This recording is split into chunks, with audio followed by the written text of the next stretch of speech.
একবার চোখ বন্ধ করে ভাবুন তো, পৃথিবীর বুকে আল্লাহর ঘর, মুসলিম উম্মার কিবলা, আমাদের হৃদয়ের কেন্দ্রবিন্দু পবিত্র কাবা শরীফ আর নেই। ভাবুন তো, যে ঘরের দিকে ফিরে প্রতিদিন 5 বার সিজদা করছেন, সেই ঘরটিকে ভেঙে চুরমার করে দেওয়া হয়েছে। বুকের ভেতরটা কেঁপে ওঠে, তাই না? এটি কোনো কল্পনা নয়, এটি এক কঠিন সত্য যা ঘটবে। কিন্তু প্রশ্ন হলো, কে এই দুঃসাহস দেখাবে? আর কেন সেদিন কেউ তাকে বাধা দিতে এগিয়ে আসবে না? আসসালামু আলাইকুম রাহমাতুল্লাহ। আজ আমরা এমন এক ভবিষ্যৎবাণীর গভীরে প্রবেশ করব যা প্রতিটি মুমিনের অন্তরকে কাঁপিয়ে দেয়। এই অবিশ্বাস্য কাহিনীর শেষ পর্যন্ত আমাদের সাথে থাকুন, এবং যদি আপনি আল্লাহর নিদর্শন ও শেষ জামানার ঘটনাপ্রবাহ সম্পর্কে জানতে আগ্রহী হন, তবে এখনই আমাদের চ্যানেলটি সাবস্ক্রাইব করুন এবং বেল আইকনটি চেপে দিন। চলুন শুরু করা যাক সেই সময়ের যাত্রা যখন ঈমানের আলো প্রায় নিভে আসবে। পবিত্র মক্কা নগরী, পৃথিবীর কেন্দ্রস্থলে অবস্থিত এক টুকরো জান্নাতের প্রতিচ্ছবি। এখানে স্বমহিমায় দাঁড়িয়ে আছে আল্লাহর প্রথম ঘর, বাইতুল্লাহ বা কাবা। এর প্রতিটি ইঁট, প্রতিটি কণা সাক্ষী হয়ে আছে হাজার হাজার বছরের ইতিহাসের। এই সেই ঘর যা নির্মাণের জন্য স্বয়ং আল্লাহ তাআলা তার খলিল, তার বন্ধু হযরত ইব্রাহিম আলাইহিসসালামকে আদেশ দিয়েছিলেন। পিতা পুত্র ইব্রাহিম আলাইহিসসালাম এবং ইসমাইল আলাইহিসসালাম অক্লান্ত পরিশ্রমে আল্লাহর ভালোবাসায় সিক্ত হয়ে এই ঘরের ভিত্তি স্থাপন করেছিলেন। পবিত্র কোরআনে আল্লাহ বলেন, আর স্মরণ করো যখন ইব্রাহিম ও ইসমাইল কাবা ঘরের প্রাচীর তুলছিল। তারা দোয়া করছিল, হে আমাদের রব, আমাদের পক্ষ থেকে কবুল করুন। নিশ্চয় আপনি সর্বশ্রোতা, সর্বজ্ঞ। সূরা আল বাকারা আয়াত 127। এই ঘর শুধু পাথরের একটি স্থাপনা নয়, এটি তাওহীদের জীবন্ত প্রতীক। যুগে যুগে মানুষ যখন পথ ভ্রষ্ট হয়েছে, মূর্তি পূজায় লিপ্ত হয়েছে, তখনও এই ঘরটি এক আল্লাহর উপাসনার কেন্দ্র হিসাবে নিজের স্থান ধরে রেখেছে। যদিও একসময় এর ভেতরে 300টি মূর্তি স্থাপন করে মুশরিকরা একে অপবিত্র করেছিল, কিন্তু সর্বশ্রেষ্ঠ নবী রাহমাতুল্লিল আলামিন হযরত মুহাম্মদ সাল্লাল্লাহু আলাইহি ওয়াসাল্লাম মক্কা বিজয়ের দিন নিজ হাতে সেই মূর্তিগুলো ভেঙে চুরমার করে কাবাকে তার পুরনো মর্যাদায় ফিরিয়ে এনেছিলেন। তিনি ঘোষণা করেছিলেন, সত্য এসেছে এবং মিথ্যা বিলুপ্ত হয়েছে। নিশ্চয় মিথ্যা বিলুপ্ত হওয়ারই ছিল।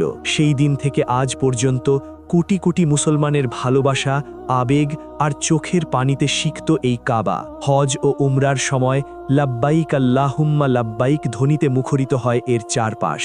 মানুষ তার জীবনের সমস্ত পাপ, সমস্ত কালিমা থেকে মুক্তি পেতে ছুটে আসে এই ঘরের কাছে।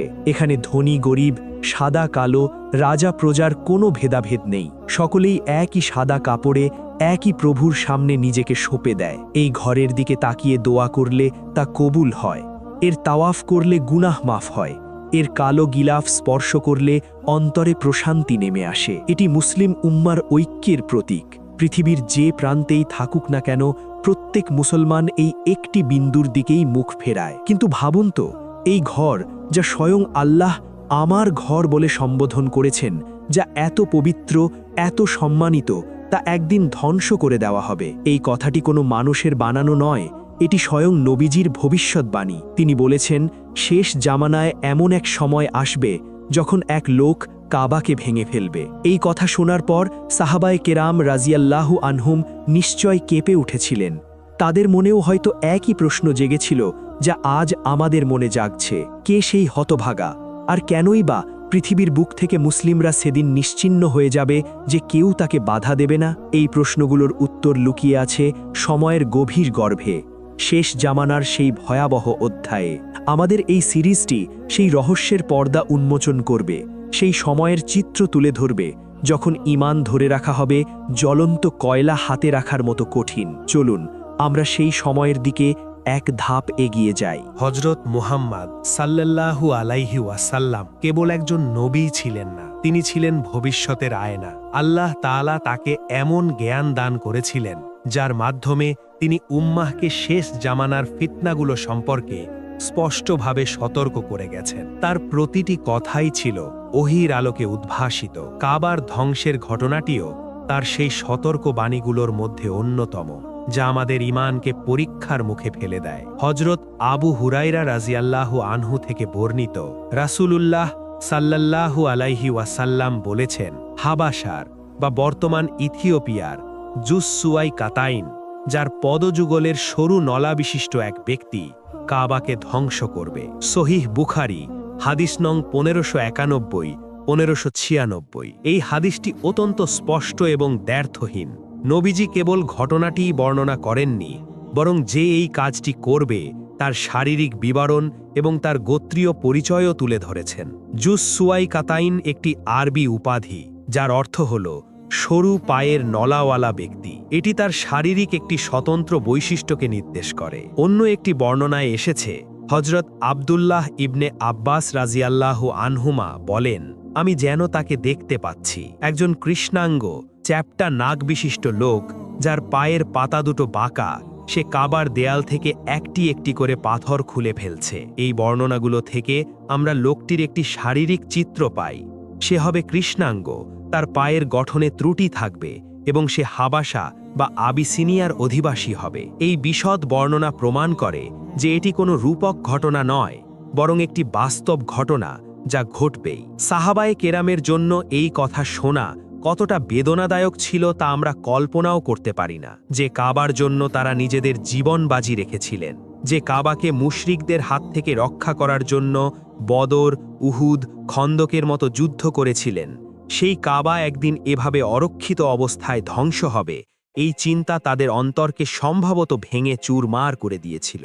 তাদের মনেও প্রশ্ন জেগেছিল, হে আল্লাহর রাসূল, সেদিন কি পৃথিবীতে কোনো ঈমানদার থাকবে না? নবীজির আরেকটি হাদিস এই ঘটনার প্রেক্ষাপটকে আরও পরিষ্কার করে। তিনি বলেন, আমি যেন দেখতে পাচ্ছি সে কাবার ঘিলাপ খুলে নিচ্ছে এবং তার অলংকার ও সম্পদ লুঠন করছে। এরপর সে তার শাবল ও কুঠার দিয়ে একে আঘাত করবে এবং এর প্রতিটি পাথর ভেঙে ফেলবে। এই হাদিস থেকে বোঝা যায় তার উদ্দেশ্য কেবল ধ্বংসই নয়, বরং কাবার ভেতরে থাকা মূল্যবান সম্পদ লুঠন করাও তার উদ্দেশ্য। ইতিহাসে কাবায় বিভিন্ন সময়ে বিভিন্ন শাসক ও ধনী ব্যক্তিরা মূল্যবান উপহার সামগ্রী দান করতেন, যা কাবার ভেতরে সংরক্ষিত থাকত। শেষ জামানার সেই লোকটি এই সম্পদ লুঠনের লোভেই এমন ন্যাক্কারজনক কাজে লিপ্ত হবে। এই ভবিষ্যৎবাণীর সবচেয়ে আশ্চর্যজনক এবং হৃদয় বিদারক অংশ হল, তাকে কেউ বাধা দেবে না। কেন? কারণ হিসেবে যা বোঝা যায় তা আরও বেশি ভয়াবহ। এই ঘটনাটি ঘটবে কিয়ামতের ঠিক আগ মুহূর্তে, যখন পৃথিবী থেকে ঈমান প্রায় উঠে যাবে। এমন এক সময় আসবে যখন পৃথিবীতে আল্লাহ আল্লাহ বলার মতো কোনো লোক অবশিষ্ট থাকবে না। ঈসা আলাইহিস সালামের পুনরাগমন, দাজ্জালের ফিতনা, ইয়াজুজ মাজুজের উত্থান ও পতন, এই সব বড় বড় নিদর্শনগুলো পার হয়ে যাওয়ার পর পৃথিবী তার নিকৃষ্টতম সময়ে প্রবেশ করবে। মোবারক বাতাস প্রবাহিত হবে, যা প্রত্যেক মমিনের আত্মাকে অত্যন্ত কোমলভাবে কবজ করে নিয়ে যাবে। এরপর পৃথিবীতে কেবল কাফির ও নিকৃষ্ট লোকেরাই বেঁচে থাকবে। তাদের কাছে আল্লাহর ঘরের কোনো সম্মান বা মর্যাদা থাকবে না। কাবা তাদের কাছে হয়ে যাবে কেবলই একটি পাথরের স্থাপনা, যার ভেতরে লুকিয়ে আছে বিপুল সম্পদ। তাই যখন জুস সুয়াই কাতাইন তার বাহিনী নিয়ে কাবা ধ্বংস করতে আসবে, তখন তাকে বাধা দেওয়ার মতো কোনো ঈমানদার শক্তি পৃথিবীতে অবশিষ্ট থাকবে না। এই প্রেক্ষাপটটি আমাদের মূল প্রশ্নের উত্তর দেয় এবং আমাদের বর্তমান সময়ের জন্য এক বিরাট শিক্ষা বহন করে। কল্পনা করুন এমন এক পৃথিবীর যেখানে মিনার থেকে আজানের সুমধুর ধ্বনি ভেসে আসে না, যেখানে মসজিদগুলো ধুলায় ধূসরিত, পরিত্যক্ত, যেখানে পবিত্র কোরআনের কপিগুলো শেলফে পড়ে আছে, কিন্তু তা পাঠ করার বা তার উপর আমল করার মতো কেউ নেই। এটি কোনো সায়েন্স ফিকশন সিনেমার দৃশ্য নয়, বরং শেষ জামানার সেই সময়কালের বাস্তব চিত্র, যখন কাবা ধ্বংসের মঞ্চ প্রস্তুত হবে। এই অধ্যায়ে আমরা সেই সময়ের সামাজিক, আধ্যাত্মিক এবং রাজনৈতিক প্রেক্ষাপট অনুসন্ধান করব, যা জুসুয়াই কাতাইনের মতো একজন ব্যক্তিকে এমন দুঃসাহস দেখানোর সুযোগ করে দেবে। কিয়ামতের বড় বড় নিদর্শনগুলোর একটি ক্রম রয়েছে। প্রথমে দাজ্জালের আগমন ঘটবে, যে নিজেকে খোদা দাবি করবে এবং তার অলৌকিক ক্ষমতা দিয়ে বহু মানুষকে পথভ্রষ্ট করবে।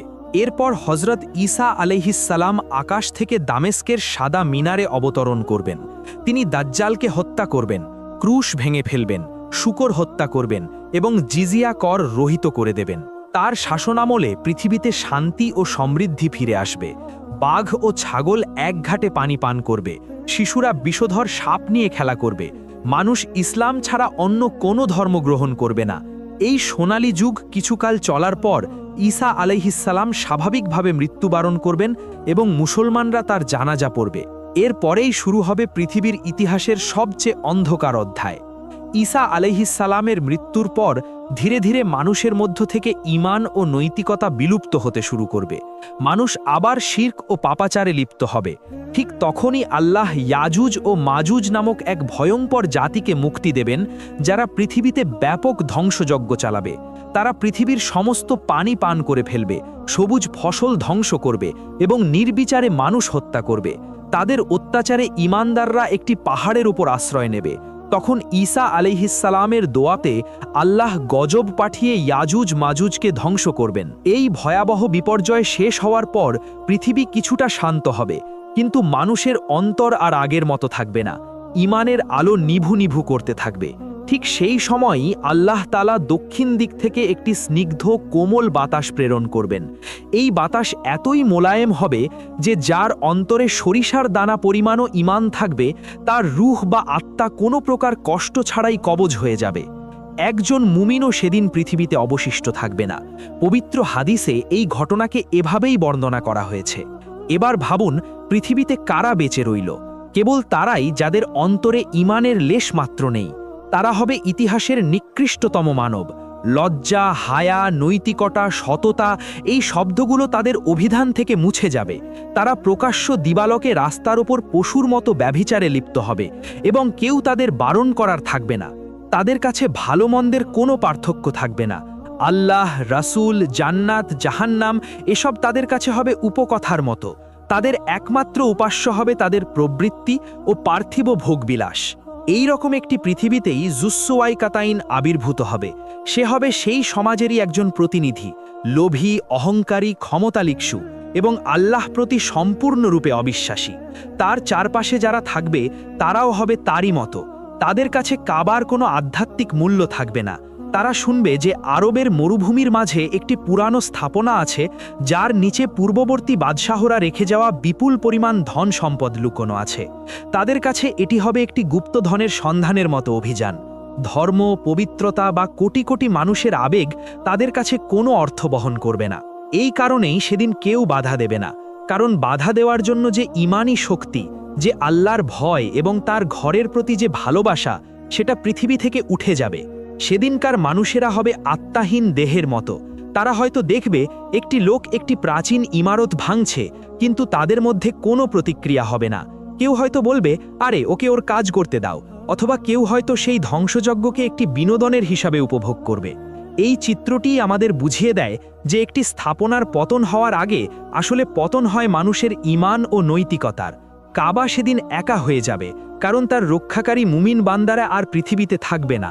আফ্রিকার শিং নামে পরিচিত প্রাচীন হাবাসা, আজকের ইথিওপিয়া, এই দেশটি ইসলামের ইতিহাসে এক বিশেষ স্থান অধিকার করে আছে। এখানেই প্রথম হিজরতের সময় মক্কার নির্যাতিত মুসলমানরা আশ্রয় খুঁজে পেয়েছিলেন ন্যায়পরায়ণ বাদশাহ নাজ্জাশীর কাছে, যিনি পরবর্তীতে ইসলাম গ্রহণ করেছিলেন। সেই শান্তির দেশেই শেষ জামানার ঘোর অন্ধকারে জন্ম নেবে এক ভয়ঙ্কর অশুভ শক্তি। তার নাম হবে জুসওয়াই কাতাইন। সে কোনো সাধারণ দস্যু বা বিদ্রোহী নেতা হিসাবে আত্মপ্রকাশ করবে না, বরং সে হবে এক বিশাল রাজ্যের শাসক, এক ক্ষমতাধর টাইরেন্ট, যার উত্থান গোটা পৃথিবীকে কাঁপিয়ে দেওয়ার পূর্বাভাস দেবে। শেষ জামানার সেই ঈমানশূন্য পৃথিবীতে ক্ষমতা ও সম্পদই হবে মানুষের একমাত্র আরাধ্য। গোত্রে গোত্রে, জাতিতে জাতিতে চলবে নিরন্তর সংঘাত, কেবলই ভোগবিলাস আর আধিপত্য বিস্তারের জন্য। হাবাসার ভূখণ্ডও এর ব্যতিক্রম হবে না। ছোট ছোট রাজ্যগুলো একে অপরের সাথে লড়াইয়ে লিপ্ত থাকবে। এই অরাজকতার মধ্যেই ধূমকেতুর মতো উত্থান ঘটবে জুসওয়াই কাতাইনের। সে হবে অত্যন্ত ধূর্ত, নিষ্ঠুর এবং ক্যারিজম্যাটিক, এক ধরনের নেতিবাচক আকর্ষণ। তার সরু পায়ের গঠন নিয়ে হয়তো অনেকেই উপহাস করবে, কিন্তু তার চোখের আগুন আর বজ্রকণ্ঠের নির্দেশ সবাইকে নতজানু হতে বাধ্য করবে। সে তার জাতিকে বোঝাবে যে তাদের পূর্বপুরুষরা একসময় পৃথিবীর বুকে পরাক্রমশালী ছিল। সে তাদের হারানো গৌরব ফিরিয়ে আনার স্বপ্ন দেখাবে, কিন্তু তার এই স্বপ্নের পেছনে থাকবে কেবলই ক্ষমতা ও সম্পদের লোভ। সে এক এক করে আশেপাশের দুর্বল রাজ্যগুলোকে পরাজিত করবে, তাদের সম্পদ লুণ্ঠন করবে এবং যারা তার বিরোধিতা করবে তাদের মার্সিলেসলি হত্যা করবে। তার নিষ্ঠুরতার গল্প বাতাসের আগে ছড়িয়ে পড়বে। মানুষ ভয়ে তার আনুগত্য স্বীকার করে নেবে। অল্প সময়ের মধ্যেই সে সমগ্র হাবাসা এবং তার আশেপাশের অঞ্চলের একছত্র অধিপতি হয়ে বসবে। তার রাজত্ব হবে জুলুম ও ইস্তেবদাদের ওপর কায়েম। তার রাজ্যে ন্যায় বিচার বলে কিছু থাকবে না। শক্তিশালীরা দুর্বলদের ওপর অত্যাচার করবে এবং সেই অত্যাচারের মূল হোতা হবে সে নিজেকে প্রায় ঈশ্বরের মতো ভাবতে শুরু করবে। তার সামনে কেউ মাথা উঁচু করে কথা বলার সাহস পাবে না। তার অহংকার এতটাই আকাশচুম্বী হবে যে সে পৃথিবীর বুকে থাকা যে কোনো প্রাচীন ঐতিহ্য বা শক্তিকে চ্যালেঞ্জ করতে চাইবে। একদিন তার দরবারে আরব থেকে আসা কোনো বণিক বা পর্যটকের মাধ্যমে সে মক্কার কাবার কথা শুনবে। সে শুনবে যে হাজার হাজার বছর ধরে মানুষ এই ঘরটিকে সম্মান করে আসছে। সে আরও শুনবে যে এই ঘরের নিচে এবং এর ভেতরে পূর্ববর্তী যুগের বাদশাহ ও শাসকরা বিপুল পরিমাণ সোনা, রূপো ও মূল্যবান রত্ন জমা করে রেখেছেন। এই কথা শোনার সাথে সাথেই তার লোভী চোখগুলো চকচক করে উঠবে। তার কাছে কাবা কোনো পবিত্র ঘর নয়, বরং পৃথিবীর সর্ববৃহৎ গুপ্তধনের ভাণ্ডার বলে মনে হবে। তার মনে দুটি চিন্তা একসাথে কাজ করবে। প্রথমত, এই বিপুল সম্পদ দখল করতে পারলে সে পৃথিবীর সবচেয়ে ধনী ও ক্ষমতাধর শাসক হয়ে উঠবে। দ্বিতীয়ত, যে ঘরটিকে কোটি কোটি মানুষ একসময় সম্মান করত, সেটিকে ধ্বংস করতে পারলে তার ক্ষমতা ও আধিপত্যের চূড়ান্ত প্রমাণ দেওয়া হবে। সে ভাববে, যদি আমি এই তথাকথিত আল্লাহর ঘরকেই ধ্বংস করে দিতে পারি, তাহলে পৃথিবীর বুকে আর কে আছে যে আমার সামনে দাঁড়াবে? এই অহংকার ও লোভ তাকে অন্ধ করে দেবে। সে তার সভাসদদের জমায়েত করবে এবং মক্কা অভিযানের ঘোষণা করবে। তার মন্ত্রী ও সেনাপতিরা, যারা সবাই তারই মতো লোভী ও ধর্মহীন, তারা এই প্রস্তাবে উল্লাসিত হবে। তারা একটি বিশাল সেনাবাহিনী প্রস্তুত করার নির্দেশ দেবে। সেই সেনাবাহিনীতে থাকবে কেবলই লুঠেরা, দস্যু ও রক্তপিপাসু সলদাদরা, যাদের কাছে মানবতা বা পবিত্রতার কোনো মূল্য নেই। জুসুয়াই কতাইনের উত্থান কোনো বিচ্ছিন্ন ঘটনা নয়। এটি হলো সেই সময়ের প্রতিচ্ছবি যখন পৃথিবী থেকে আল্লাহর রহমত তুলে নেওয়া হবে এবং শয়তান তার অনুসারীদের নিয়ে পুরি তারাসে শাসন করবে। তার ব্যক্তিত্ব হবে দাজ্জালেরই একটি ছোট সংস্করণ, অহংকারী, ধোঁকাবাজ ও ক্ষমতার পূজারী। হাবাসার বুকে এই কালো মেঘের ঘনীভূত হওয়াই ছিল সেই অমোঘ পরিণতির প্রথম ধাপ, যা একদিন পবিত্র কাবার ধ্বংসের মাধ্যমে চূড়ান্ত রূপ লাভ করবে। তার প্রতিটি পদক্ষেপ, প্রতিটি নিষ্পত্তি পৃথিবীকে কিয়ামতের আরও এক ধাপ কাছে নিয়ে যাচ্ছিল। জুসুয়াইকাতাইনের নির্দেশে হাবাসার মাটি কেঁপে উঠল এক বিশাল সেনাবাহিনীর পদভারে। হাজার হাজার সৈন্য, যাদের চোখে কেবলই লুণ্ঠনের নেশা আর রক্তপাতের উন্মাদনা, সমবেত হল এক ভয়ঙ্কর উদ্দেশ্যে, মক্কা অভিযান। এই সেনাবাহিনী কোনো আদর্শ বা ধর্মের জন্য লড়ছিল না। তাদের একমাত্র চালিকা শক্তি ছিল তাদের নেতার মতোই সীমাহীন লোভ এবং ধ্বংসের বিকৃত আনন্দ। তাদের হাতে ছিল চকচকে তলোয়ার, ভারী কুঠার এবং পাথর ভাঙার জন্য বিশেষভাবে তৈরি করা শাবল ও গাইতি। তাদের লক্ষ্য ছিল একটাই, কাবার সম্পদ লুণ্ঠন এবং তাকে ধুলোয় মিশিয়ে দেওয়া। তাদের যাত্রা শুরু হলো আফ্রিকার রুক্ষ প্রান্তর থেকে। লোহিত সাগরের উপকূল ধরে তারা এগিয়ে চলল আরবের মরুময় ভূমির দিকে। তাদের পদযাত্রার খবর দাবানলের মতো ছড়িয়ে পড়ল। যে সমস্ত জনপদে তখনও কিছু মানুষ অবশিষ্ট ছিল, তারা ভয়ে পালাতে শুরু করল, কারণ এই সেনাবাহিনী যেখানেই যাচ্ছিল সেখানেই চালাচ্ছিল ধ্বংসযজ্ঞ। তারা ফসল পুড়িয়ে দিচ্ছিল, গবাদি পশু মেরে ফেলছিল এবং সামান্যতম প্রতিরোধের চেষ্টাকেও রক্তের বন্যায় ডুবিয়ে দিচ্ছিল। তাদের কাছে নারী, শিশু, বৃদ্ধের কোনো ভেদাভেদ ছিল না। তারা ছিল যেন ইয়াজুজ মাজুজেরই এক ক্ষুদ্র প্রতিরূপ। মরুভূমির গনগনে সূর্য তাদের কালো চামড়াকে আরও তপ্ত করে তুলছিল, কিন্তু তাদের ভেতরের আগুন ছিল তার চেয়েও বেশি উত্তপ্ত। দীর্ঘ এবং ক্লান্তিকর যাত্রা তাদের উন্মাদনাকে কমাচ্ছিল না, বরং বাড়াচ্ছিল। প্রতি রাতে তারা মদের আসর বসাত, নাচ গান করত এবং পরদিন সকালে আরও হিংস্র হয়ে তাদের গন্তব্যের দিকে ছুটত। তাদের সেনাপতি জুসুয়াইকাতাইন তার সুসজ্জিত ঘোড়ার উপর বসে এই ধ্বংসলীলা উপভোগ করত। তার সরু পা দুটি রেকাবের উপর স্থির ছিল, কিন্তু তার দৃষ্টি ছিল সুদূরে, মক্কার পানে, যেখানে তার স্বপ্নের গুপ্তধন অপেক্ষা করছে। এই যাত্রাপথে কোনো ঐশ্বিক গজব তাদের উপর আসছিল না, কোনো আবাবিল পাখি তাদের উপর পাথর নিক্ষেপ করছিল না, যেমনটি করেছিল আব্রাহার হস্তি বাহিনীর উপর। কারণ সময়টা ভিন্ন ছিল। আব্রাহার উদ্দেশ্যও ছিল কাবা ধ্বংস করা, কিন্তু তখন পৃথিবীতে ঈমানদার মানুষ ছিল। তখন কাবার সম্মান রক্ষার জন্য মানুষ ছিল এবং সর্বোপরি আল্লাহর পরিকল্পনাই ভিন্ন ছিল। তিনি তার ঘরকে রক্ষা করেছিলেন, কারণ তার প্রিয় নবী সাল্লাল্লাহু আলাইহি ওয়াসাল্লামের আগমন তখনও বাকি ছিল এবং ইসলাম নামক চূড়ান্ত জীবন বিধানের কেন্দ্র হিসেবে কাবাকে টিকিয়ে রাখা প্রয়োজন ছিল। কিন্তু শেষ জামানার এই সময়ে প্রেক্ষাপট সম্পূর্ণ ভিন্ন। আল্লাহ পৃথিবী থেকে তার রহমতের চাদর গুটিয়ে নিয়েছেন। তিনি মানবজাতিকে তাদের চূড়ান্ত অবাধ্যতার পরিণাম ভোগ করার জন্য ছেড়ে দিয়েছেন। এই সেনাবাহিনী কোনো বাধার সম্মুখীন না হয়েই একের পর এক অঞ্চল পার হয়ে যাচ্ছিল, যেন সমগ্র প্রকৃতিও তাদের পথ ছেড়ে দিচ্ছিল কারণ আল্লাহর ইচ্ছাই ছিল তাই। তিনি বিশ্ববাসীকে দেখিয়ে দিতে চেয়েছিলেন যে যখন মানুষের অন্তর থেকে আল্লাহর সম্মান উঠে যায়, তখন পৃথিবীর সবচেয়ে সম্মানিত স্থাপনাও একটি সাধারণ পাথরের স্তূপে পরিণত হয়। এর সুরক্ষা মানুষের ঈমানের সাথে শর্তযুক্ত। অবশেষে দীর্ঘ যাত্রার পর তারা মক্কার দ্বার প্রান্তে এসে পৌঁছাল। দূর থেকে তারা দেখতে পেল হেরা ও সর পর্বতের চূড়া। তাদের অন্তরে কোনো ভয় বা শ্রদ্ধার উদ্রেক হল না, বরং তাদের লোভ আরও বেড়ে গেল। তারা জানত তাদের কাঙ্ক্ষিত ধন ভাণ্ডার আর মাত্র কয়েক কদম দূরে। জুসওয়াইকাতাইন তার সেনাবাহিনীকে থামার নির্দেশ দিল। সে পাহাড়ের ওপর থেকে মক্কা উপত্যকার দিকে তাকালো। সে দেখল একটি শান্ত নীরব শহর। কোনো প্রতিরোধ নেই, কোনো সৈন্য সমাবেশ নেই, কোনো চিৎকার বা হাহাকার নেই, কেবল এক অদ্ভুত বহমীয় নীরবতা। এই নীরবতা তাকে আরও বেশি আত্মবিশ্বাসী করে তুলল। সে তার সৈন্যদের দিকে ফিরে এক দম্ভ ভরা হাসি দিল এবং ঘোষণা করল, দেখো, এই সেই শহর যাকে নিয়ে কত কিংবদন্তি প্রচলিত। এর রক্ষাকর্তা কোথায়? কেউ নেই। কাল সকালে আমরা এই শহরের ভেতরে প্রবেশ করব এবং এর প্রতিটি সম্পদ আমাদের হবে। আমরা সেই ঘরটিকে ভেঙে ফেলব যাকে মানুষ একসময় পূজা করত এবং পৃথিবীর বুকে প্রমাণ করে দেব যে আমরাই সর্বশক্তিমান। তার সৈন্যরা উল্লাসে ফেটে পড়ল। তাদের উল্লাসধ্বনি মক্কার পাহাড়গুলোতে প্রতিধ্বনিত হয়ে এক অশুভ বার্তা ছড়িয়ে দিল, যেন আকাশ বাতাসও কেঁপে উঠল সেই আসন্ন ধ্বংসযজ্ঞের আশঙ্কায়।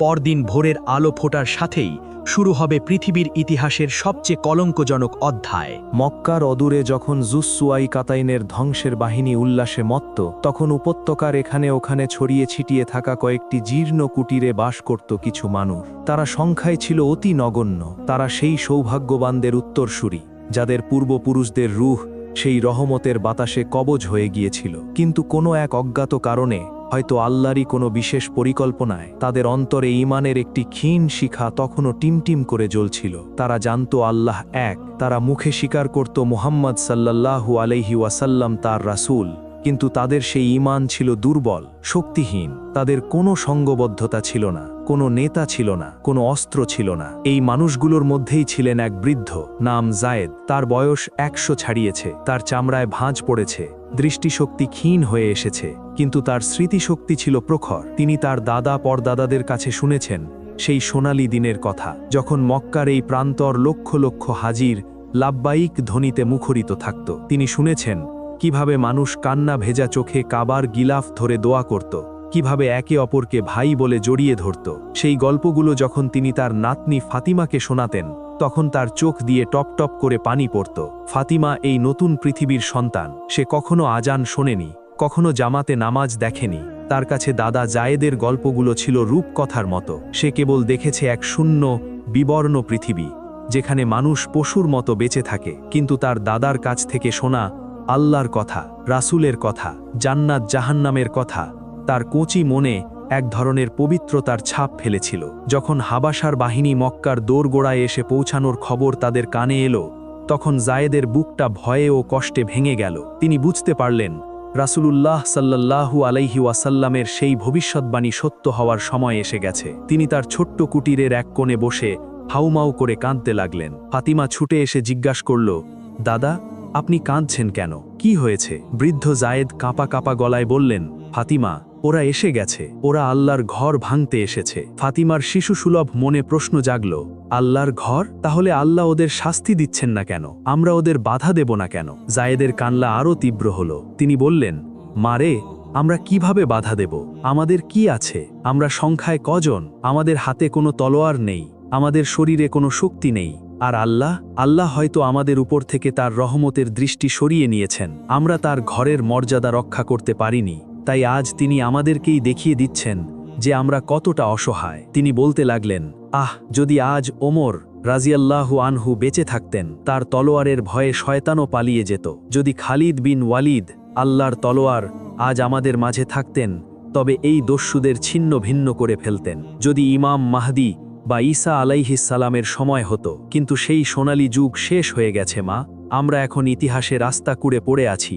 আমাদের কাজ শুধু চেয়ে চেয়ে দেখা আর অন্তরে দগ্ধ হওয়া। সেই রাতে জায়েদের মতো আরও কিছু পরিবার যারা আল্লাহর উপর বিশ্বাস রাখত, তারা তাদের ঘরে বসে নীরবে চোখের পানি ফেলল। তারা আল্লাহর কাছে ফরিয়াদ করল, কিন্তু তাদের দোয়া আকাশে পৌঁছানোর আগেই যেন বাতাসে মিলিয়ে যাচ্ছিল। তাদের অন্তরে কোনো আশা ছিল না, ছিল শুধু এক গভীর হতাশা আর অসহায়ত্ব। তারা জানত তারা কিছুই করতে পারবে না। তারা ছিল এক বিশাল সমুদ্রের মাঝে কয়েকটি বিচ্ছিন্ন দ্বীপের মতো, যা এক ভয়ঙ্কর সুনামির অপেক্ষায় প্রহর গুনছিল। তাদের এই অসহায়ত্বই ছিল সেই সময়ের সবচেয়ে বড় শাস্তি, চোখের সামনে নিজেদের সবচেয়ে পবিত্র স্থানকে ধ্বংস হতে দেখা, অথচ কিছুই করতে না পারার এই যন্ত্রণা ছিল তরবারির আঘাতের চেয়েও অনেক বেশি কষ্টদায়ক। তারা ছিল সেই সময়ের সাক্ষী যখন পৃথিবী থেকে ঈমান উঠে যাওয়ার কারণে আল্লাহর ঘর পর্যন্ত অরক্ষিত হয়ে পড়েছিল। তাদের কান্না মক্কার বাতাসে মিশে এক করুণ সুর তৈরি করেছিল, কিন্তু সেই সুর শোনার মতো কোনো হৃদয় সেদিন পৃথিবীতে ছিল না। তাদের চোখের পানি মরুভূমির উত্তপ্ত বালিতে শুকিয়ে যাচ্ছিল, কিন্তু তাদের অন্তরের আগুন দাউ দাউ করে জ্বলছিল, যা কিয়ামত পর্যন্ত আর নিভবে না। ভোরের প্রথম আলো যখন মক্কার পাহাড়ের চূড়া স্পর্শ করল, তখন জুস সুয়াইকাতাইনের নির্দেশে তার উন্মত্ত সেনাবাহিনী শহরের দিকে এগিয়ে চলল। তাদের পদধ্বনি, ঘোড়ার রেশা এবং অস্ত্রের ঝনঝনানি ভোরের নীরবতাকে ভেঙে খান খান করে দিল। তারা কোনো প্রতিরোধের সম্মুখীন হল না। মক্কার অলিগলি ছিল জনশূন্য, বাড়িঘর ছিল পরিত্যক্ত, যেন কোনো এক অভিশাপে গোটা শহরটাই এক ভুতুড়ে নগরীতে পরিণত হয়েছে। সেনাবাহিনী মসজিদুল হারামের চত্বরে এসে থামল। তাদের সামনে স্বমহিমায় দাঁড়িয়েছিল পবিত্র কাবা, কালো গিলাফে আবৃত, আল্লাহর মহিমার এক নীরব সাক্ষী। হাজার হাজার বছর ধরে যা কোটি কোটি মানুষের হৃদয়ের স্পন্দন, শ্রদ্ধার কেন্দ্রবিন্দু, সেই কাবা আজ একা, অসহায়। তার চারপাশে কোনো তাওয়াফকারী নেই, কোনো দোয়া বা কান্নার শব্দ নেই। আছে শুধু একদল লোভী, অহংকারী দস্যু, যাদের চোখে কেবলই ধ্বংসের নেশা। জুস সুয়াইকাতাইন তার ঘোড়া থেকে নামল, তার মুখে এক ক্রূর বিজয়ীর হাসি। সে ধীরে ধীরে কাবার দিকে এগিয়ে গেল, তার সৈন্যরা তার জন্য পথ করে দিল। সে কাবার দেয়ালের কাছে গিয়ে দাঁড়ালো, তার এক হাতে ছিল একটি ভারী কুঠার। সে তার রুক্ষ হাত দিয়ে কাবার পবিত্র কালো গিলাফ কিসুয়া স্পর্শ করল। তার স্পর্শে কোনো শ্রদ্ধা ছিল না, ছিল কেবলই মালিকানার দম্ভ। সে ভাবছিল এই মূল্যবান রেশমি কাপড়টা তার প্রাসাদের শোভা বর্ধন করবে। সে কাবার চারপাশে একবার হেঁটে এলো, যেন কোনো শিকারী তার শিকারকে পরখ করে দেখছে। তার কাছে এই স্থাপনাটি ছিল শুধুই পাথর আর কাদামাটির একটি স্তূপ, যার কোনো ঐশ্বরিক মহিমা নেই। সে তার সৈন্যদের দিকে ফিরে চিৎকার করে বলল, কোথায় এর রক্ষাকর্তা? কোথায় সেই অদৃশ্য শক্তি যা নাকি আব্রাহার বাহিনীকে ধ্বংস করে দিয়েছিল? সব মিথ্যা, সব বানোয়াট কাহিনী। পৃথিবীতে শক্তিই শেষ কথা, আর আজ আমরাই সেই শক্তি। এই ঘরের নিচে যে সম্পদ আছে তা আমাদের, আর এই ঘর, এই প্রতীক আজ ধুলোয় মিশে যাবে। তার এই আস্ফালনে আসমান জমিন যেন কেঁপে উঠল। ফেরেশতারা যারা আল্লাহর নির্দেশে এই পৃথিবীর শৃঙ্খলা রক্ষা করে, তারা নিশ্চয়ই এই দৃশ্য দেখে আল্লাহর কাছে ফরিয়াদ করছিল। কিন্তু আল্লাহর হুকুম ছিল ভিন্ন। তিনি চেয়েছিলেন এই নিকৃষ্টতম সৃষ্টি তার অবাধ্যতার শেষ সীমায় পৌঁছক। তিনি দেখাতে চেয়েছিলেন যে তার সম্মান কোনো ঘরের ওপর নির্ভরশীল নয়, তার মহিমা অসীম, শাশ্বত। জুস সুয়াইকাতাইন তার এক সেনাপতিকে হাজরে আসওয়াদ খুলে ফেলার নির্দেশ দিল, যে পাথর জান্নাত থেকে এসেছিল, যে পাথরে লক্ষ কোটি হাজির চুম্বনের চিহ্ন লেগে আছে, যে পাথর কিয়ামতের দিন তার চুম্বনকারীদের জন্য সাক্ষী দেবে। সেই পবিত্র পাথরটিকে এক দস্যু তার লোহার অস্ত্র দিয়ে আঘাত করে তার স্থান থেকে বিচ্যুত করল। পাথরটি মাটিতে পড়ে গেল, কিন্তু তাতে জুস সুয়াইকাতারিনের মনে কোনো ভাবান্তর হল না। সে অট্টহাসিতে ফেটে পড়ল। এরপর সে নির্দেশ দিল কাবার দরজা ভাঙার। তার সৈন্যরা ভারী অস্ত্র দিয়ে আঘাত করে কাবার সোনালি দরজাটি ভেঙে ফেলল। তারপর তারা হায়েনার মতো ভেতরে প্রবেশ করল। কাবার ভেতরে থাকা শতাব্দীর পর শতাব্দী ধরে জমাকৃত উপহার, সোনার ঝাড়বাতি, মূল্যবান আতরদানি এবং অন্যান্য সম্পদ তারা লুট করতে শুরু করল। তাদের মধ্যে কাড়াকাড়ি, মারামারি লেগে গেল। পবিত্রতম স্থানের ভেতরে তারা পাপাচারের উৎসবে মেতে উঠল। বাইরে দাঁড়িয়ে জুস সুয়াইকাতাইন এই দৃশ্য দেখছিল, আর তার অহংকার শতগুণে বেড়ে যাচ্ছিল। সে নিজেকে পৃথিবীর অধীশ্বর ভাবতে শুরু করল। সে ভাবল সে ঈশ্বরকেও চ্যালেঞ্জ করে জয়ী হয়েছে। সে জানত না এটা তার বিজয় নয়, এটা ছিল তার এবং তার মতো সমস্ত অবিশ্বাসীদের জন্য আল্লাহর পক্ষ থেকে চূড়ান্ত অবকাশ। এই অবকাশের পরই আসবে সেই মহাধ্বংস, সেই কিয়ামত, যার পর আর কোনো অবকাশ থাকবে না। কাবা চত্বরে দাঁড়িয়ে থাকা সেই দস্যু শাসকের আস্ফালন ছিল মূলত মানব ইতিহাসের সবচেয়ে অন্ধকারতম মুহূর্তের ঘোষণা। এটি ছিল সেই মুহূর্ত যখন মানুষ তার সৃষ্টিকর্তার সাথে সম্পর্কের শেষ সুতোটিও ছিঁড়ে ফেলেছিল। এরপর যা ঘটবে তা ছিল কেবলই সময়ের অপেক্ষা। লুটপাটের উন্মাদনা যখন কিছুটা শান্ত হল, তখন জুসওয়াই কাতাইন তার চূড়ান্ত লক্ষ্য পূরণের জন্য প্রস্তুত হল। তার আসল উদ্দেশ্য কেবল সম্পদ লুণ্ঠন ছিল না, বরং মুসলিম উম্মার হৃদয়ের কেন্দ্রবিন্দু তাওহীদের এই প্রতীককে পৃথিবী থেকে সম্পূর্ণরূপে নিশ্চিহ্ন করে দেওয়া। সে চেয়েছিল ইতিহাসের পাতা থেকে আল্লাহর ঘরের অস্তিত্ব মুছে ফেলতে, যাতে ভবিষ্যৎ প্রজন্ম জানতেও না পারে যে এখানে একসময় এক আল্লাহর উপাসনার জন্য একটি ঘর ছিল। সে তার হাতের ভারী কুঠারটি শক্ত করে ধরল। তার পেশিবহুল কালো হাতগুলো উত্তেজনায় কাঁপছিল। তার চোখ দুটো ছিল রক্তজবার মতো লাল। সে কাবার একটি কোণে রুকনে ইয়ামানির কাছে গিয়ে দাঁড়ালো। তার চারপাশে তার সৈন্যরা দাঁড়িয়ে উল্লাস করছিল, তাকে উৎসাহিত করছিল। কেউ একজন চিৎকার করে বলল, হে মহান শাসক, আপনার এক আঘাতেই যেন এই মিথ্যার ভিত্তি কেঁপে ওঠে। জুসওয়াই কাতাইন তার সমস্ত শক্তি দিয়ে কুঠারটি উঁচু করল। সূর্যের আলো কুঠারের ধারালো ফলায় প্রতিফলিত হয়ে তার চোখে মুখে এক পৈশাচিক আভা তৈরি করল। তারপর সে এক প্রচণ্ড চিৎকারের সাথে কাবার পবিত্র দেয়ালে প্রথম আঘাতটি হানল। ধাম! এক বিকট শব্দ হল। শব্দটি যেন শুধু মক্কার উপত্যকায় নয়, বরং সমগ্র সৃষ্টি জগতে প্রতিধ্বনিত হল। যে দেয়াল হজরত ইব্রাহিম আলাইহিসসালাম এবং ইসমাইল আলাইহিসসালামের পবিত্র হাতে গড়া, যে দেয়ালে হাজার হাজার নবী, রাসূল, সাহাবী ও অলি আউলিয়ার ভালোবাসার স্পর্শ লেগে আছে, সেই দেয়ালে পড়ল এক কাফেরের কুঠারের আঘাত। প্রথম আঘাতেই দেয়ালের একটি বড় পাথর আলগা হয়ে নিচে পড়ে গেল। এই দৃশ্য দেখে জুসওয়াই কাতাইন উন্মত্তের মতো হাসতে লাগল। তার হাসি ছিল শয়তানের হাসির প্রতিধ্বনি। সে ভাবল সে পেরেছে, সে আল্লাহর ঘরকে আঘাত করতে পেরেছে এবং কিছুই হয়নি। কোনো বজ্রপাত হয়নি, কোনো ভূমিকম্প হয়নি। তার অহংকার আর ধৃষ্টতা চরমে পৌঁছাল। সে তার সৈন্যদের দিকে তাকিয়ে বলল, দেখেছ, কিছুই হয়নি, এবার তোমরা সবাই লেগে পড়ো, এই ঘরের একটি পাথরও যেন আস্ত না থাকে। তার নির্দেশের সাথে সাথেই হাজার হাজার সৈন্য তাদের শাবল, গাইতি আর কুঠার নিয়ে ঝাঁপিয়ে পড়ল অসহায় কাবার উপর। তারা হায়নার মতো করে দেয়ালগুলো ভাঙতে শুরু করল। একটার পর একটা পাথর তারা খুলে নিচে ফেলতে লাগল। প্রতিটি আঘাতের সাথে সাথে যেন ইতিহাসের একটি একটি পাতা ছিঁড়ে যাচ্ছিল। প্রতিটি আঘাত ছিল কোটি কোটি মুমিনের হৃদয়ে আঘাতের সমান। বৃদ্ধ জায়েদ তার কুটির থেকেই ধ্বংসযজ্ঞের শব্দ শুনতে পাচ্ছিলেন। প্রতিটি শব্দ তার বুকে হাতুড়ির মতো আঘাত করছিল। তিনি সিজদায় পড়ে গেলেন। তার মুখ থেকে কোনো কথা বের হচ্ছিল না, শুধু চোখ দিয়ে অঝরে পানি পড়ছিল। তিনি বুঝতে পারছিলেন এটা শুধু পাথরের ঘরের পতন নয়, এটা একটা যুগের অবসান। এটা সেই অমোঘ সত্যের বাস্তবায়ন যার সম্পর্কে রাসূলুল্লাহ সাল্লাল্লাহু আলাইহি ওয়াসাল্লাম 1400 বছর আগেই সতর্ক করে দিয়ে গিয়েছিলেন। আল্লাহ কেন এটি হতে দিচ্ছেন? এই প্রশ্নটি হয়তো অনেকের মনেই জাগতে পারে। এর উত্তর হল, আল্লাহ তাআলা তার সম্মান এবং মহিমার জন্য কোনো ঘরের মুখাপেক্ষী নন। কাবা সম্মানিত কারণ আল্লাহ একে সম্মানিত করেছেন। এটি মুসলিমদের জন্য একটি কিবলা, একটি মিলন কেন্দ্র। কিন্তু যখন পৃথিবীতে আল্লাহর ইবাদত করার মতো কোনো মুসলিমই অবশিষ্ট থাকবে না, তখন এই কিবলার আর কোনো কার্যকারিতা থাকবে না। আল্লাহ এই ঘটনাটির মাধ্যমে দেখিয়ে দিচ্ছেন যে তার আসল ঘর হল মুমিনের অন্তর, কলবুল মুমিন আরশুল্লাহ।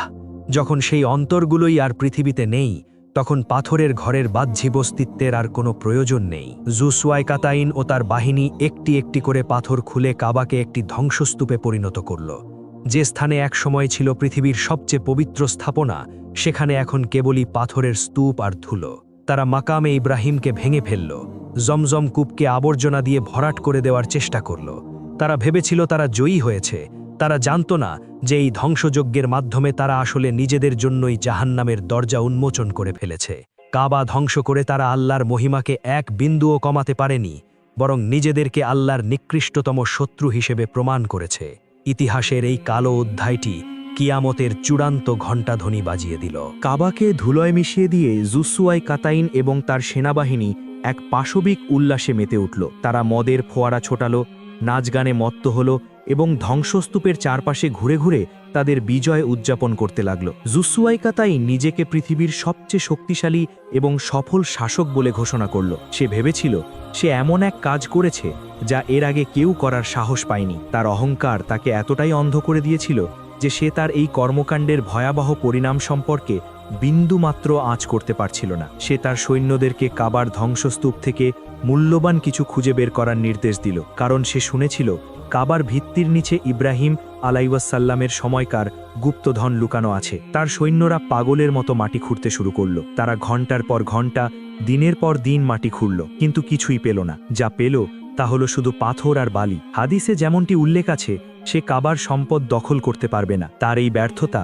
তাকে কিছুটা হতাশ করল, কিন্তু তার অহংকার এত বেশি ছিল যে সে এই ব্যর্থতাকে গুরুত্ব দিল না। সে ভাবল, মূল বিজয় তো সে অর্জন করেই ফেলেছে, কাবাকে ধ্বংস করা। কিন্তু তার এই বিজয় ছিল এক শূন্য বিজয়, এক মরীচিকা। সে একটি পাথরের স্থাপনা ধ্বংস করেছে, কিন্তু যে আল্লাহর জন্য এই ঘর নির্মিত হয়েছিল তার মহিমা ও ক্ষমতার এক বিন্দুও সে স্পর্শ করতে পারেনি। আল্লাহ আরও সে সমাসীন, তিনি সকল সৃষ্টির ঊর্ধ্বে। তার সম্মান কোনো ঘরের অস্তিত্বের ওপর নির্ভরশীল নয়, বরং এই ঘটনাটি ছিল আল্লাহর এক সূক্ষ্ম পরিকল্পনারই অংশ। প্রথমত এই ঘটনাটি ছিল রাসূলুল্লাহ সাল্লাল্লাহু আলাইহি ওয়াসাল্লামের ভবিষ্যদ্বাণীর এক নিখুঁত বাস্তবায়ন। এর মাধ্যমে আল্লাহ প্রমাণ করে দিলেন যে তার রাসূল সত্য বলেছেন এবং কিয়ামতের নিদর্শনগুলো অবশ্যই বাস্তবায়িত হবে। যারা সেদিন এই ঘটনা দেখবে বা শুনবে, যদিও তাদের ঈমান থাকবে না, তাদের জন্য এটি হবে এক চূড়ান্ত নিদর্শন। দ্বিতীয়ত, এই ঘটনাটি হলো পৃথিবী নামক মঞ্চ থেকে প্রধান চরিত্রদের বিদায় নেওয়ার পর মঞ্চের সেট বা শয্যা সরিয়ে নেওয়ার মতো। একটি নাটক যখন শেষ হয়ে যায় তখন যেমন মঞ্চের ঘরবাড়ি, আসবাবপত্র সরিয়ে নেওয়া হয়, ঠিক তেমনি পৃথিবী থেকে যখন ঈমানদারদের তুলে নেওয়া হয়েছে তখন তাদের ইবাদতের কেন্দ্রবিন্দুকে, তাদের কিবলাকেও তুলে নেওয়ার ব্যবস্থা করা হয়েছে। এর মাধ্যমে আল্লাহ চূড়ান্তভাবে ঘোষণা করছেন যে এই পৃথিবীর মেয়াদ শেষ, এবার চূড়ান্ত হিসাব নিকাশের পালা। তৃতীয়ত, যুসওয়াইকাটাইন এবং তার অনুসারীদেরকে তাদের পাপাচারের চূড়ান্ত সীমায় পৌঁছানোর সুযোগ দেওয়া হয়েছে। আল্লাহ পাপীদেরকে দড়ি লম্বা করে দেন, তাদের অবকাশ দেন। যখন তারা তাদের অবাধ্যতা ও অহংকারের শীর্ষে পৌঁছে যায় তখন তিনি তাদের এমনভাবে পাকড়াও করেন যে তারা আর এসকেপের সুযোগ পায় না। কাবা ধ্বংস করে যুসওয়াইকাতাইন তার পাপের পাত্র কানায় কানায় পূর্ণ করে ফেলল। এরপর তার এবং তার মতো সমস্ত কাফিরদের জন্য অপেক্ষা করছিল এক অবশ্যম্ভাবী এবং ভয়াবহ পরিণতি। যুসওয়াইকাতাইনের কি হয়েছিল? হাদিস বা কোরআনে তার ব্যক্তিগত শেষ পরিণতি সম্পর্কে বিশদ বিবরণ নেই, তবে এটুকু বোঝা যায় যে তার এই বিজয় ছিল খুবই ক্ষণস্থায়ী। কাবা ধ্বংসের পর আর পৃথিবীতে আর বড় কোনো ঘটনা ঘটার থাকবে না। এর পরপরই পশ্চিম দিক থেকে সূর্যোদয় হবে, যা তাওবার দরজা বন্ধ হয়ে যাওয়ার চূড়ান্ত আলামত, এবং সবশেষে সেই মহাপ্রলয়, সেই কিয়ামত সংঘটিত হবে। ইসরাফিল আলাইহিসসালাম শিঙায় ফুৎ দেবেন এবং আসমান, জমিন, পাহাড়, পর্বত সব চূর্ণ বিচূর্ণ হয়ে যাবে। যুসওয়াইকাতাইনের সেই শূন্য বিজয় তাকে কিছুই দেয়নি। সে সম্পদ পায়নি চিরস্থায়ী ক্ষমতা। যা পেয়েছে তা হলো আল্লাহর ক্রোধ এবং ইতিহাসের পাতায় সর্বকালের সর্বনিকৃষ্ট খলনায়কের খেতাব। তার এই কাহিনী আমাদের শেখায় যে আল্লাহর সাথে পাল্লা দিয়ে কেউ কখনো জেতেননি, জিতবেও না। তার পরিকল্পনা নিখুঁত এবং তার পাকড়াও অত্যন্ত কঠিন। কাবা ধ্বংসের এই করুণ অধ্যায়টি আসলে কিয়ামতের চূড়ান্ত পর্দা উত্তোলনেরই একটি ঘোষণা মাত্র ছিল। আমরা এতক্ষণ যে কাহিনীর মধ্য দিয়ে যাত্রা করলাম তা কোনো দূর ভবিষ্যতের নিছক গল্প নয়। এটি একটি অমোঘ সত্য, একটি সতর্কবাণী যা 1400 বছর আগে মানবতার মুক্তির দূত হযরত মুহাম্মদ সাল্লাল্লাহু আলাইহি ওয়াসাল্লাম আমাদের দিয়ে গেছেন। এই কাহিনী আমাদের কাঁদায়, আমাদের অন্তরকে ব্যথিত করে, কিন্তু এর চেয়েও বড় কথা হলো এটি আমাদের জাগ্রত করে। এটি আমাদের বর্তমানকে আয়নার মতো দেখিয়ে দেয় এবং ভবিষ্যতের জন্য প্রস্তুত হওয়ার তাগিদ দেয়। ভাবুন তো, কাবা কেন ধ্বংস হবে? কারণ সেদিন পৃথিবীতে আল্লাহর নাম নেওয়ার মতো, তার ঘরের সম্মান রক্ষার মতো কোনো ঈমানদার থাকবে না। এর অর্থ হলো কাবার প্রকৃত রক্ষা কবচ হলো মুমিনদের ঈমান। যতক্ষণ আমাদের অন্তরে আল্লাহর ভয় ও ভালোবাসা থাকবে, যতক্ষণ আমাদের সিজদাগুলো কাবার দিকে নিবিষ্ট থাকবে, যতক্ষণ আমাদের জীবনে ইসলামের প্রতিফলন থাকবে, ততক্ষণ আল্লাহ তার ঘরকে রক্ষা করবেন। কিন্তু যেদিন আমাদের অন্তরগুলো ঈমান শূন্য হয়ে যাবে, যেদিন মসজিদগুলো মুসল্লি শূন্য হবে, যেদিন কুরআন শুধু আলমারিতেই শোভা পাবে, সেদিন থেকেই মূলত কাবার আধ্যাত্মিক পতন শুরু হয়ে যাবে। বাহ্যিক ধ্বংস তো হবে কেবল তার চূড়ান্ত পরিণতি। যুসওয়াইকাতাইন কোনো ভিন গ্রহের প্রাণী নয়। সে জন্ম নেবে এই পৃথিবীর বুকেই। সে বেড়ে উঠবে এমন এক সমাজে যেখানে নৈতিকতা, মানবতা ও ঈমানের কোনো মূল্য থাকবে না। আজ যদি আমরা আমাদের চারপাশের পৃথিবীর দিকে তাকাই, আমরা কি সেই লক্ষণগুলো দেখতে পাই না? বস্তুবাদের জয় জয়কার, নগ্নতা ও অশ্লীলতার প্রসার, হালাল হারামের ভেদাভেদ ভুলে যাওয়া, আল্লাহর চেয়ে নিজের প্রবৃত্তিকে বড় মনে করা, এগুলোই কি সেই ঈমান হারা পৃথিবীর পূর্বাভাস নয়? এই কাহিনী আমাদের জন্য একটি বিরাট শিক্ষা। আমাদের বুঝতে হবে, কাবাকে ভালোবাসা মানে শুধু তার ছবি দেওয়ালে টাঙিয়ে রাখা বা তার দিকে ফিরে নামাজ পড়াই নয়। কাবাকে সত্যিকারে ভালোবাসা হলো যে তাওহীদের বার্তা নিয়ে এই ঘর দাঁড়িয়ে আছে, সেই তাওহীদকে নিজের জীবনে প্রতিষ্ঠা করা। কাবাকে রক্ষা করার অর্থ হলো নিজের ঈমানকে রক্ষা করা, নিজের পরিবার ও সমাজকে ইসলামের আলোয় আলোকিত করা। আজকের দিনে কাবা রক্ষার যুদ্ধ কোনো তলোয়ার বা অস্ত্রের যুদ্ধ নয়। এই যুদ্ধ হলো নফসের বিরুদ্ধে, শয়তানের প্ররোচনার বিরুদ্ধে এবং ঈমান বিধ্বংসী সকল মতাদর্শের বিরুদ্ধে। প্রিয় দর্শক, আপনি এবং আমি এখনও সেই ভয়াবহ সময় থেকে বহু দূরে আছি। আলহামদুলিল্লাহ, আমাদের হাতে এখনও সময় আছে। আমাদের অন্তর এখনও আল্লাহর নামে সাড়া দেয়। রাসূল সাল্লাল্লাহু আলাইহি ওয়াসাল্লামের কথা শুনলে এখনও আমাদের চোখে পানি আসে। কাবার ছবি দেখলে এখনও আমাদের হৃদয় ব্যাকুল হয়ে ওঠে।